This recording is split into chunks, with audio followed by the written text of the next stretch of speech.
exciting way to finish it. What a great way for Joey to cap off his career. Well, he hasn't capped off yet. He got 2 more matches. You know, so I mean, it's great that he's coming back, and we just obviously want to get 2 more tomorrow, though. I mean, he's huge, getting bonus points and coming back being a warrior. You know, he was around a 12 last year, and it hurt him bad, and he wasn't going to let that happen tonight. You know, now he's in the top 6, and we got to get three-thirds. You know, 1 match at a time, but our guys got to be warriors, man. I know you don't want to be on the backside. No one ever wants to be on the backside. It's a tough thing, but we got to get our guys as soon as they leave the arena. It's got to be done, and we got to storm back tomorrow and finish the right way. I mean, that's the only way to do it. Earlier you talked about, you know, this being painful and a lot of heartbreak, and it's a roller coaster. Can you talk a little bit about that? What tonight? Well, I mean, you know what the guys invest. You understand what the athletes do every day, how much they give up to just have this opportunity, and you're right there bleeding and sweating with them. You know, so I just don't think that there's more personal sport than wrestling. I don't think that there's relationships. I mean, just how intimate the relationships are with your athletes and how much you love them. I mean, you don't just like them or care for them. You love these guys because of what they put out for you. So when they lose and they're hurting and they're crying, you're crying right along with them. Obviously, you got to be the rock for them. But I'm just saying. I mean, inside you are. Man,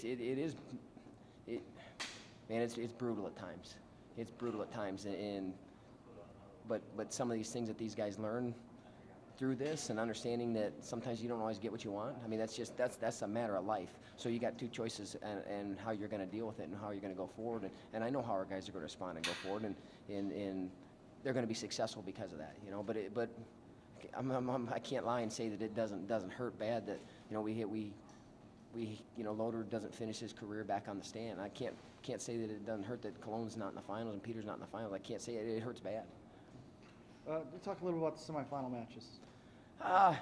You know, I thought Peters put himself back in the match. You know, he got to underhook, got a score, and it was 3-3.